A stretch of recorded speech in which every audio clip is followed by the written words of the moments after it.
Bueno, hoy es 21 de abril del año 2021. Vamos entonces a preparar nuestro encuentro de estudio bíblico.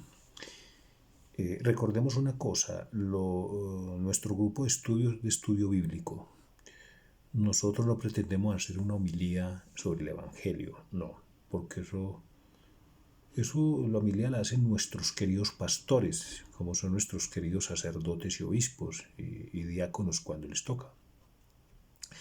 Nosotros hacemos un estudio bíblico, tomamos el Evangelio de cada domingo y lo miramos a la luz de las tres fuentes de la revelación, es decir, a la luz de las Sagradas Escrituras, a la luz de la tradición apostólica y del magisterio de la Iglesia.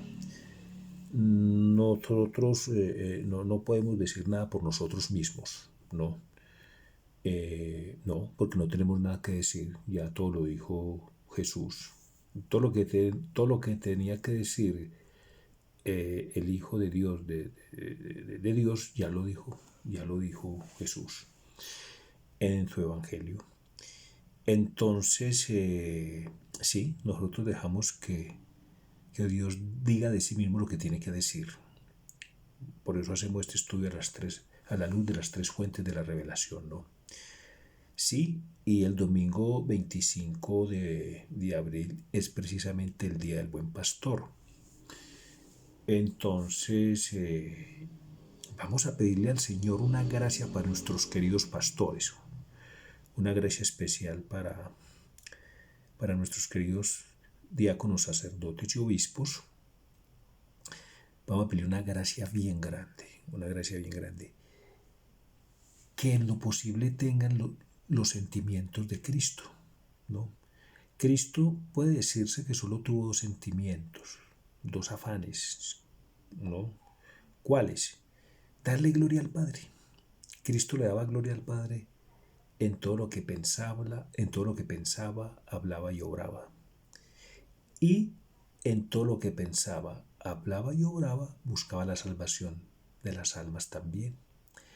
Entonces Cristo en su pensar, obrar y hablar, solo buscaba eso, darle gloria al Padre y buscar la salvación de nuestras almas.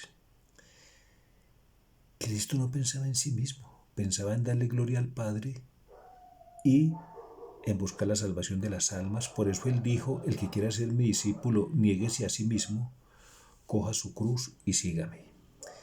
Entonces vamos a pedirle en este encuentro, vamos a hacer este encuentro con harta devoción, con harto amor, pidiéndole al Señor esa gracia para nuestros queridos pastores y que sea esta la oportunidad para agradecerles de corazón a todos nuestros queridos pastores por su entrega a la iglesia y a nosotros, ¿no? Sabemos que el enemigo nos ataca a nosotros los laicos, pero también ataca con más fuerza a los pastores, porque el enemigo sabe que si ataca a un pastor, pues el daño es más grave porque con el pastor se perjudican más almas y entre más alta sea la jerarquía del pastor, más número de almas se afectan, ¿no?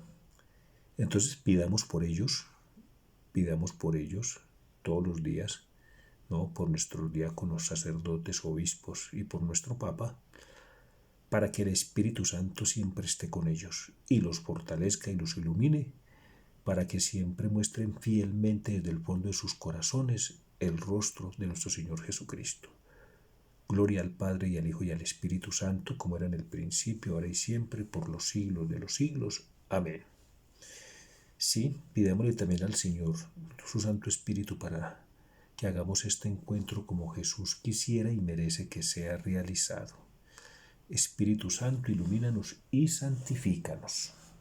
Bueno, como ya lo dijimos, hoy es el Evangelio de San Juan del Buen Pastor, ¿no? Dice, yo soy el buen pastor, ¿no? Entonces, en el capítulo 10, en los versículos del 11 al 18. Entonces, lectura del Santo Evangelio según San Juan. Gloria a ti, Señor, por la señal de la Santa Cruz de nuestros enemigos. Líbranos, Señor Dios nuestro, en el nombre del Padre, y del Hijo, y del Espíritu Santo. Amén. Yo soy el buen pastor. El buen pastor da su vida por las ovejas. Pero el asalariado, que no es pastor, que no es propietario de las ovejas, abandona las ovejas y huye cuando ve venir al lobo. Y el lobo hace presa en ellas y las dispersa. Como es asalariado, no le importan nada las ovejas. Yo soy el buen pastor. Conozco a mis ovejas y las mías me conocen a mí. Del mismo modo, el Padre me conoce y yo conozco a mi Padre, y doy mi vida por las ovejas. También tengo otras ovejas que no son de este redil. También a esas debo conducir. Escucharán mi voz y harán un solo rebaño bajo un solo pastor. Por eso me ama el Padre, porque doy mi vida para recobrarla de nuevo. Nadie me la quita. Yo la doy voluntariamente. Tengo poder para darla y poder para recobrarla. Esta es la orden que he recibido de mi Padre. Palabra del Señor, gloria a ti, Señor Jesús.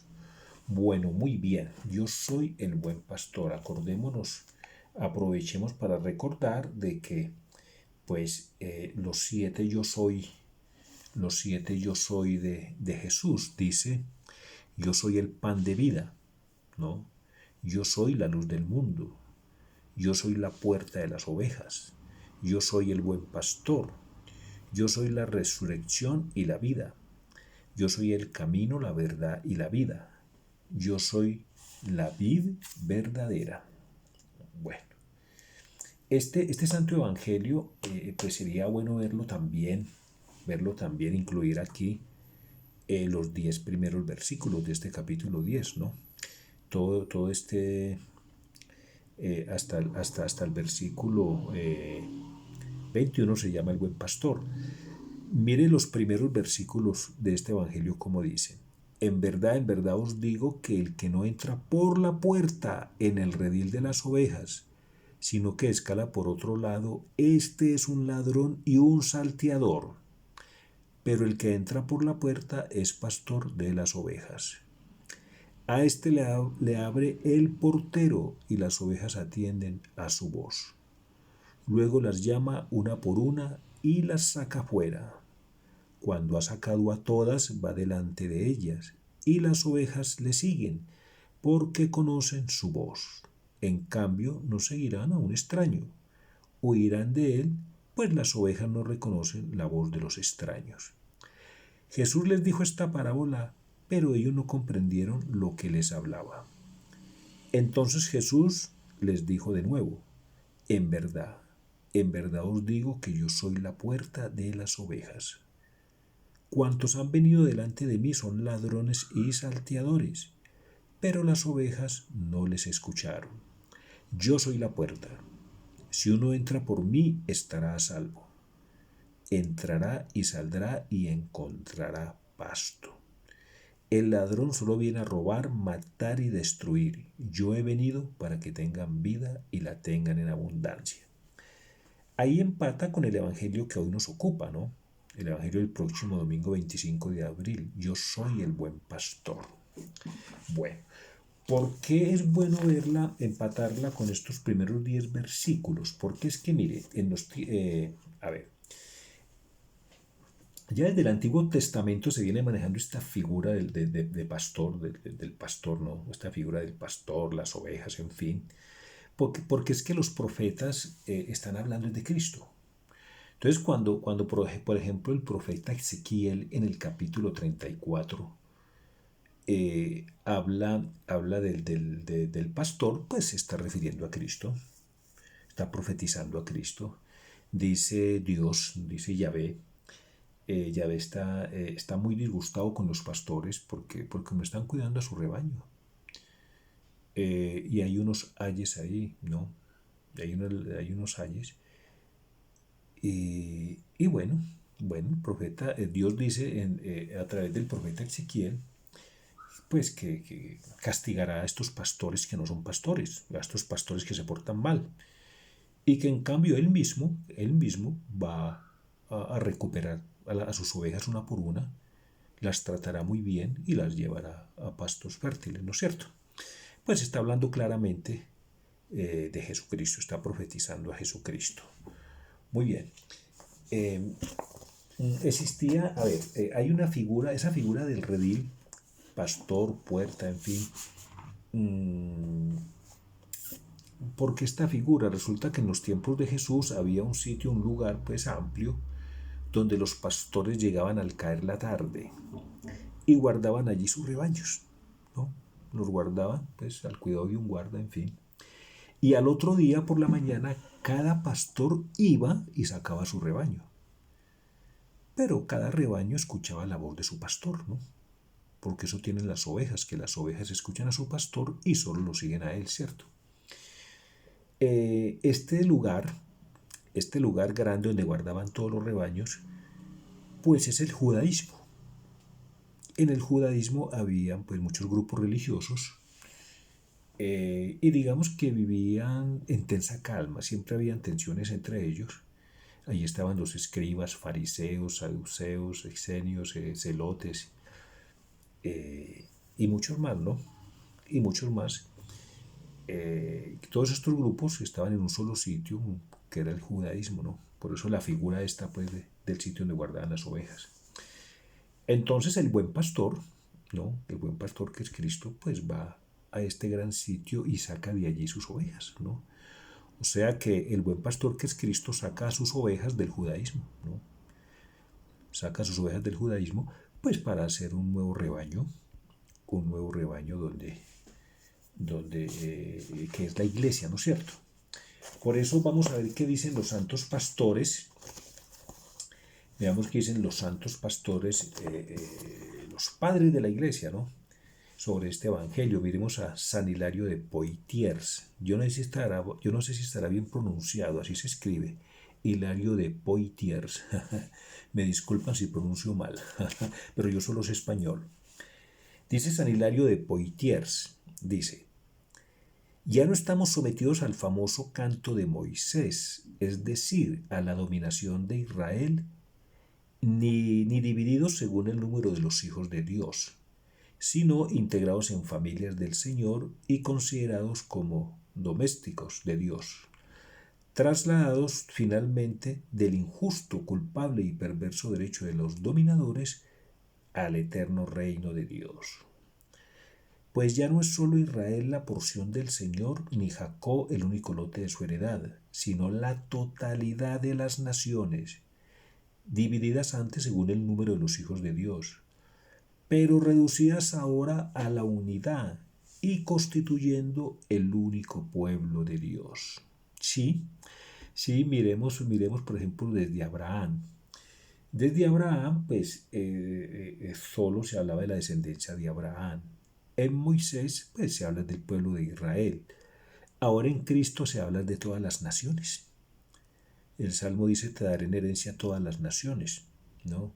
Y en otra parte dice, las gobernarás con cetro de hierro. Las gobernarás con cetro de hierro.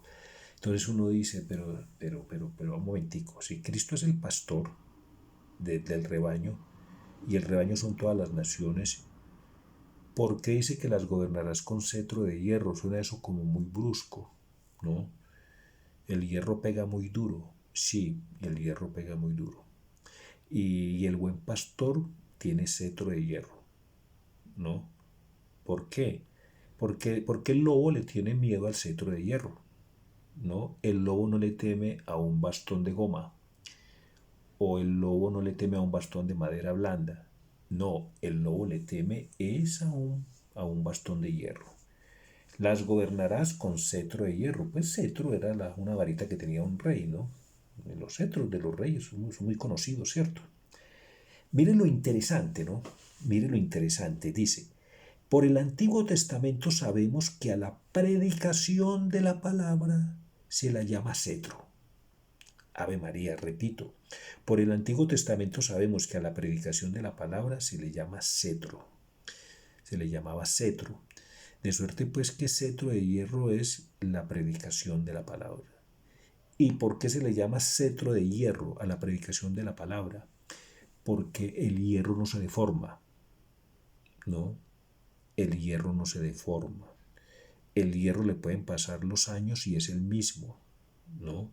El hierro puede ir expuesto al aire, las inclemencias del clima y no le pasa nada. El hierro resiste los embates del tiempo, resiste todo. El hierro es muy resistente y el hierro es la predicación de la palabra. Entonces mire lo que sigue, siguen definiciones de cetro, dice.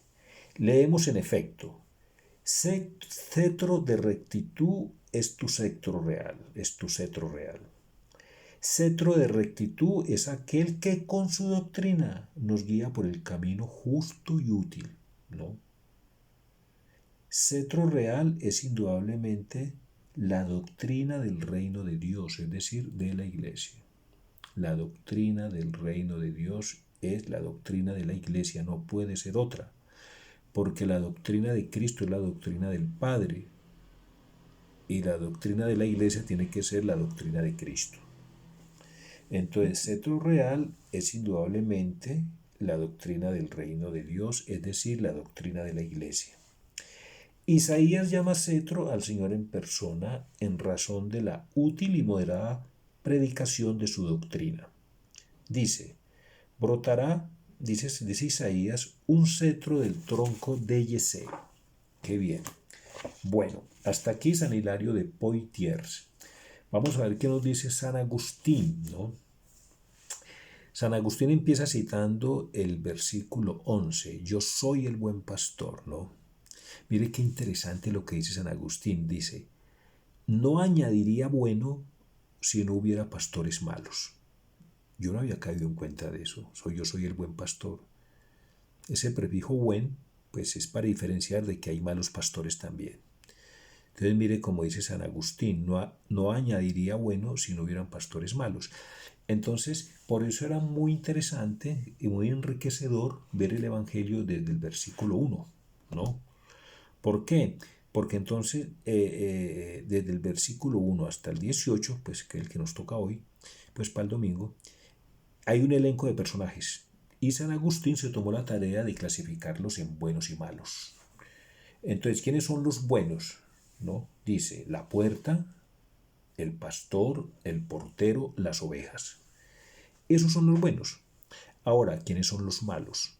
Los ladrones y asesinos, los mercenarios y el lobo. Ay, ay, ay. ¿No?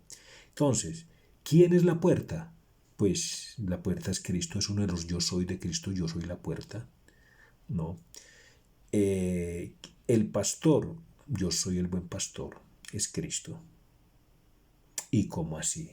¿Cristo es puerta y pastor? Sí. Sí, porque mire, sí, porque Cristo entra por sí mismo. Cristo entra por sí mismo porque Cristo es el que entra y Cristo es por donde se entra. Cristo es la puerta y Cristo es el pastor, porque Cristo se predica a sí mismo. Sí, porque Cristo predica la palabra de Dios, pero es que Cristo es la palabra de Dios, Cristo es la palabra encarnada. Acuérdense del prólogo del Evangelio de Juan, en el principio existía la palabra y la palabra estaba junto a Dios y la palabra era Dios. No, ese es Jesús, no. Entonces por eso Cristo es la puerta y es el pastor. Bueno, ¿quién es el portero? ¿No? ¿Quién es el portero? Acá hay algo muy interesante, muy interesante. Vea, cuando uno va a una empresa, esas empresas tan grandes pues que hay, esos edificios tan grandes, en la mayoría de las veces el portero es el que le muestra a uno la puerta. Inclusive muchas veces lo lleva hasta la puerta y él le abre la puerta para que uno siga, ¿no? Hay porteros muy educados, muy bien entrenados y llevan al visitante hasta la puerta, le muestran la puerta por donde y ellos abren la puerta y uno sigue, ¿no? Entonces, mire el numeral 683 del catecismo, el numeral 683 del catecismo, cómo nos va a decir claramente quién es el portero. Dice, numeral 683, acá en la pura mitad del numeral, del primer párrafo de ese numeral del 683, dice, para entrar en contacto con Cristo, pero ya dijimos que Cristo era la puerta. Entonces, para entrar en contacto con la puerta, es necesario primeramente haber sido atraídos por el Espíritu Santo.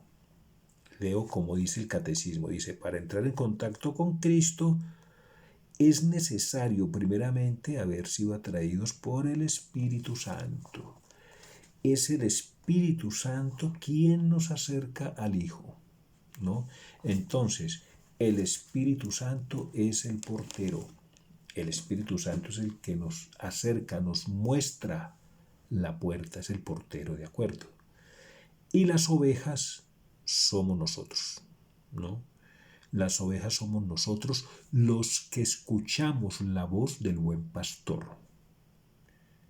El que escucha la voz de otro guía no es de las ovejas de Cristo, no, es de otro rebaño. El que escucha la voz de otro guía, de otro pastor, no es de las ovejas de Cristo. Cristo es el buen pastor y sus ovejas son los que escuchamos su voz, ¿no? Cristo nos dice, vea, en sus evangelios, Cristo nos dice, ustedes, refiriéndose a todos nosotros, a todos los pueblos de la tierra, a todos los que escuchen su voz, a todos los que acojan su palabra, es decir, a todos sus hijos. Porque según dice el Evangelio de Juan, no todos somos hijos de Dios. Y el Evangelio de Juan es muy claro. Los hijos de Dios son los que acogen su palabra. No, mire cómo dice ese Evangelio. Dice, pero a todos los que la recibieron, o sea, la palabra de Dios, o sea, a Cristo, pero a todos los que la recibieron les dio poder de hacerse hijos de Dios. A los que creen en su nombre, ¿cierto? Estos no nacieron de sangre, ni de deseo de carne, ni de deseo de hombre, sino que nacieron de Dios. Ay, ay, ay. Entonces, los hijos de Dios, los que tuvimos el poder de hacernos hijos de Dios porque acogimos su palabra, ¿no? Y tenemos el bautismo, ¿no? ¿Cierto? Pero somos las ovejas. Entonces, mire lo que nos dice Jesús. Dice Jesús, ustedes son para mí, ¿no? Lo que yo soy para el Padre. ¿Cómo así? Ustedes son para mí lo que yo soy para el Padre. Sí, ustedes son mis ovejas. Y yo soy la oveja del Padre. Por eso se le dice al Señor Cordero de Dios. Jesús es la ovejita del Padre. La ovejita amada del Padre es el Cordero de Dios. Qué bonito esto. Ustedes son para mí lo que yo soy para el Padre. Ustedes son mis ovejas y yo soy la oveja del Padre, el Cordero de Dios. Bueno, muy bien. Hasta aquí San Agustín define muy bien ese elenco de los buenos. Ahora de definir los malos. ¿Quiénes son los malos? Los ladrones y asesinos. ¿Quiénes son los ladrones y asesinos? Los que entraron por una puerta diferente, los que entraron por un lugar diferente a la puerta, porque la puerta es una sola y esa puerta es Cristo. O sea, los que tratan de entrar a la iglesia, no por Cristo, sino por otro lado, esos son ladrones y asesinos, ¿ok? Hay que entrar por Cristo, ¿no? Por eso hay por ahí alguien dice, no recuerdo quién dice, que el que se va de la iglesia por otra persona no entró por Cristo, ¿no? O el que se va de la iglesia nunca entró por Cristo, nunca entró por la puerta, porque el que entra por Cristo nunca sale. Eso dicen, ¿cierto? Bueno. ¿Quiénes son los mercenarios? ¿No?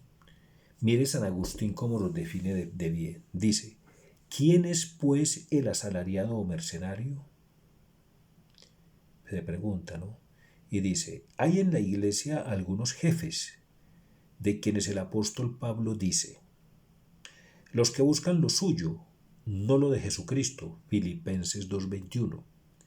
¿Qué significa los que buscan lo suyo? Los que no quieren gratis a Cristo, no buscan a Dios por Dios, persiguen ventajas temporales, codician ganancias. De los hombres apetecen honores. Cuando un jefe ama esto y en atención a esto se sirve a Dios, Cualquiera que es así es asalariado o mercenario. No se cuenta a sí mismo entre los hijos, pues de individuos tales dice el Señor Jesús: en verdad os digo, ya recibieron su paga. Ahora bien, los asalariados son necesarios en la iglesia, lo dice San Agustín, ¿no? ¿Por qué? Porque así trabajen de mala gana, pues predican la palabra de Dios y es muy necesario, muy importante que lo hagan. Pero entonces Jesús nos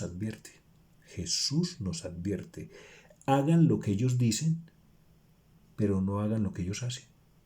Ustedes hagan lo que ellos digan que hagan, pero no hagan lo que ellos hacen. Mateo 23, 2, 3. Eso es muy claro. Muy bien. Bueno, entonces sigamos aquí. Sigamos aquí. Dice, continúa el Evangelio y habla de un solo rebaño. Dice, en el versículo 16 dice, también tengo otras ovejas que no son de este redil. También a esas debo conducir. Escucharán mi voz y habrá un solo rebaño bajo un solo pastor. Óigame bien. Y habrá un solo rebaño bajo un solo pastor. Un solo rebaño es una sola iglesia. Porque Cristo fundó su iglesia y cuando Pedro hizo esa confesión de fe inspirada por el Padre, Jesús le dijo, tú eres Pedro y sobre esta piedra edificaré mi iglesia.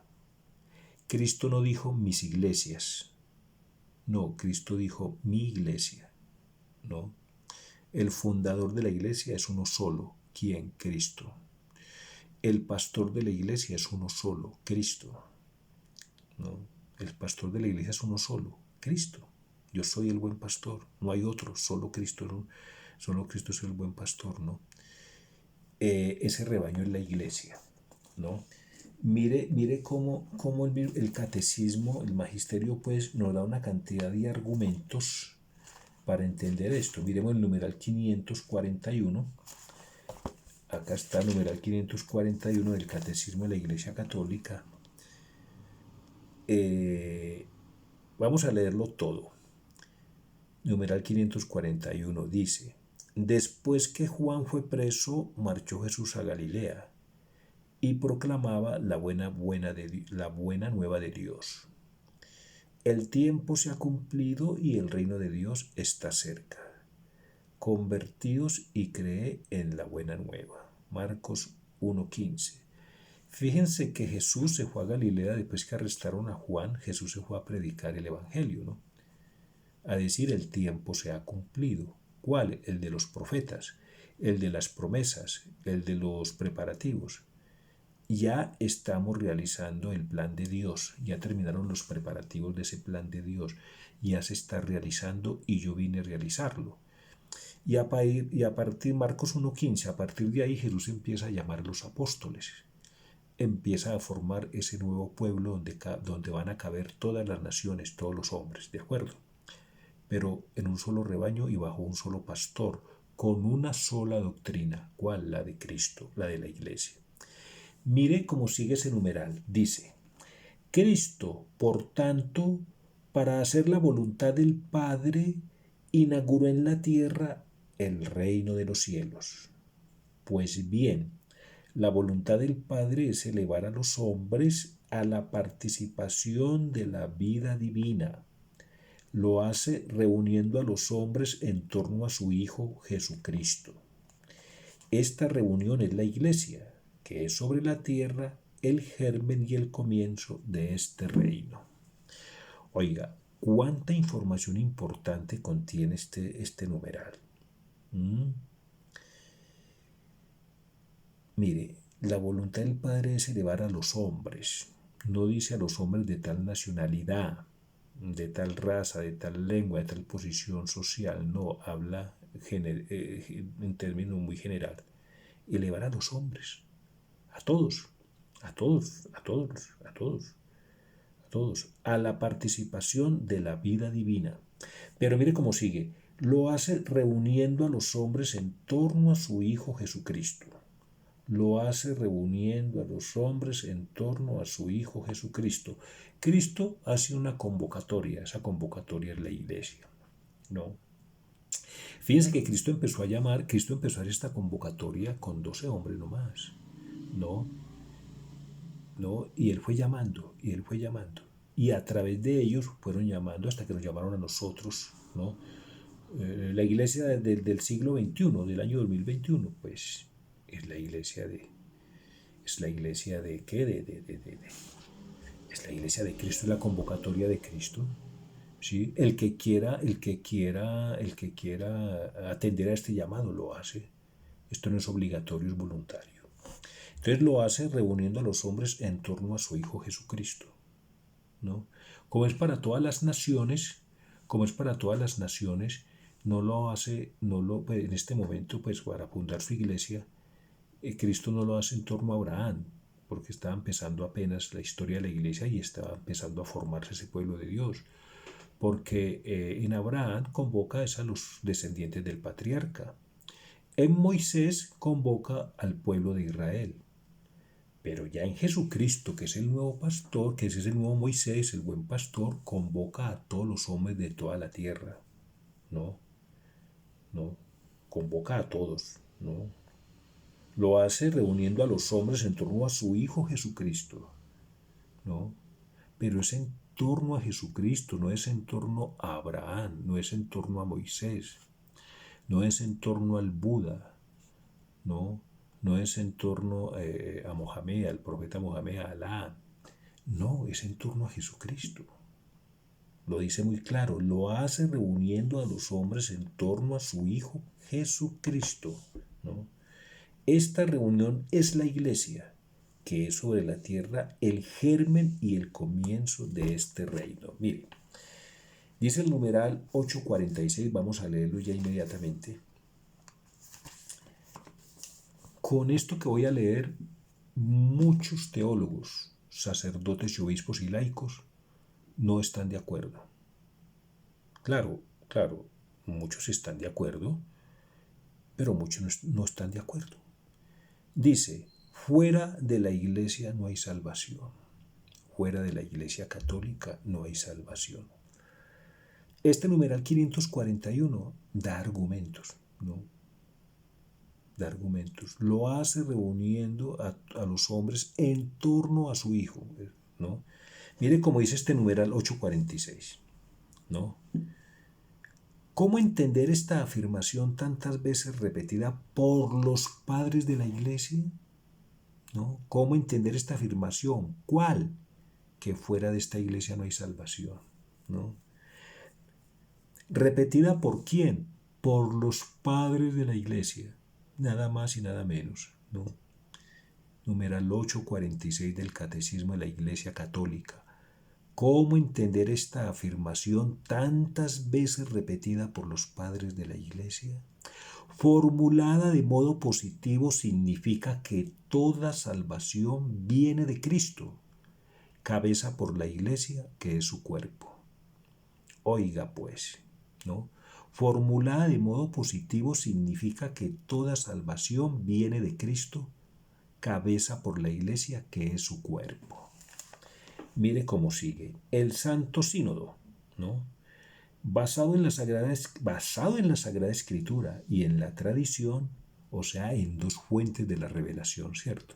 Está hablando el magisterio, ¿no? Que es el sínodo, está hablando el magisterio, que es el magisterio que es una fuente, la tercera fuente de la revelación, basado en dos fuentes de la revelación, como es, ¿dónde vamos? El Santo Sínodo, El Santo Sínodo, basado en la Sagrada Escritura y en la tradición, o sea, basado en dos fuentes de la revelación, enseña que esta iglesia, y la iglesia católica, ¿no? Enseña que esta iglesia peregrina es necesaria para la salvación. O sea, el Santo Sínodo está hablando del Concilio Vaticano II. Enseña que esta iglesia peregrina es necesaria para la salvación. Cristo, en efecto, es el único mediador y camino de salvación que se nos hace presente en su cuerpo en la iglesia. ¿No? Cristo, en efecto, es el único mediador y camino de salvación que se nos hace presente en su cuerpo en la iglesia. Mire cómo cada frase es un argumento teológico de gran peso para apoyar el título de este numeral: fuera de esta iglesia no hay salvación. Dice, Él, o sea Jesucristo, al inculcar con palabras bien explícitas la necesidad de la fe y del bautismo, confirmó al mismo tiempo la necesidad de la iglesia en la que entran los hombres por el bautismo como por una puerta. Yo soy la puerta, ¿cierto? Por eso, ojo, lo que sigue es muy delicado. Lo que sigue es muy delicado y no se puede tomar a la ligera, ¿no? Porque es el magisterio de la iglesia quien lo está diciendo. Dice, por eso no podrían salvarse los que, sabiendo que Dios fundó por medio de Jesucristo la iglesia católica como necesaria para la salvación, sin embargo no hubiesen querido entrar o perseverar en ella. Ay, ay, ay. Esto sí que suena maluquito. Suena maluquito. Pero es que a ver, hoy por hoy las predicaciones que uno escucha, no sé, como que no se predica lo maluco. Pero esto hay que predicarlo. Mire, qué día hablaba con alguien de mucha edad, una persona muy querida de mucha edad, y le decía, hombre, lo que pasa es que en las predicaciones anteriores metían miedo, y eso funciona. Metían miedo, eso funciona. O sea, hablaban de la posibilidad de uno condenarse. Sí, hablaban de la posibilidad de uno irse para el infierno. Hablaban de la posibilidad que a uno lo lleve el diablo. Pero hoy en día no. Hoy en día ni se cree en el diablo siquiera, ¿no? Y el diablo es un dogma de fe. Pero mire cómo dice de maluco este numeral acá. Por eso no podrían salvarse los que, sabiendo que Dios fundó por medio de Jesucristo. Ojo, Dios fundó por medio de Jesucristo la Iglesia Católica. Es que la Iglesia Católica la fundó Dios por medio de su Hijo Jesucristo. Por eso no podrían salvarse los que, sabiendo que Dios fundó por medio de Jesucristo la Iglesia Católica como necesaria para la salvación, sin embargo no hubiesen querido entrar o perseverar en ella. ¿No? ¿Esto de dónde viene? Vamos a decirlo ya de dónde viene esto. Concilio Vaticano II, Lumen Gentium, luz de las gentes. ¿No? Lumen Gentium, numeral 14. Bueno. Surge la pregunta, bueno, ¿y los que nacieron por ahí en un país bien lejano donde no hay iglesia católica, nunca conocieron la iglesia católica? Por ejemplo, los que nacieron por ahí en un pueblo del Japón, de la China, de Rusia, en lugares bien recónditos. El numeral 847 da la respuesta, ¿no? Porque la doctrina de la iglesia católica es perfecta, porque la doctrina de Cristo es perfecta, ¿no? Y Cristo no hace imperfecciones, ¿no? Miren lo que es el numeral 847, dice, esta afirmación no se refiere a los que sin culpa suya no conocen a Cristo y a su iglesia. Los que sin culpa suya no conocen el Evangelio de Cristo y su iglesia, pero buscan a Dios con sincero corazón e intentan en su vida, con la ayuda de la gracia, hacer la voluntad de Dios, conocida a través de lo que les dice su conciencia, pueden conseguir la salvación eterna. ¿No? Sigue el numeral 848, dice, aunque Dios, por caminos conocidos solo por Él, puede llevar a la fe, sin la que es imposible agradarle, a los hombres que ignoran el Evangelio sin culpa propia. Corresponde, sin embargo, a la Iglesia la necesidad y, al mismo tiempo, el derecho sagrado de evangelizar. Por eso Cristo dijo, id a todos los rincones de la tierra, id a todos los hombres y haced discípulos míos, enseñándoles el Evangelio. Sí, enseñándoles el Evangelio, ¿no? Por eso la iglesia sale a conversar con los hombres de diferentes lenguas, naciones y razas, ¿no? Terminemos diciendo que la iglesia tiene 3 tipos de diálogo, ¿no? Para dialogar con todos los hombres, es decir, con otras iglesias. Entre comillas, ¿no? Porque iglesia solo hay una, ¿no? En la profesión de fe decimos que en la iglesia que es una, ¿no?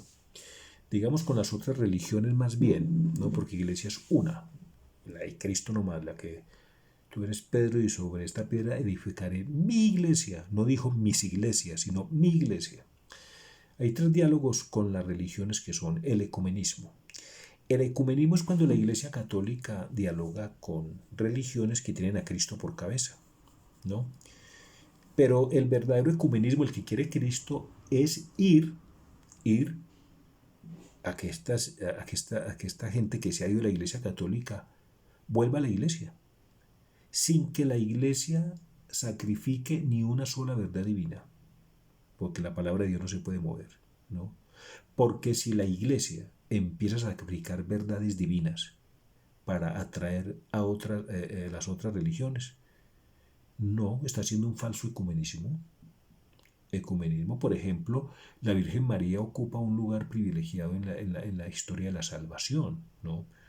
A la Virgen María no se le puede quitar peso ni el protagonismo natural que tiene en aras de que vuelvan los hermanos protestantes. No, no, no, la Virgen María tiene su puesto de honor, que no se lo dimos nosotros, se lo dio el mismo Dios.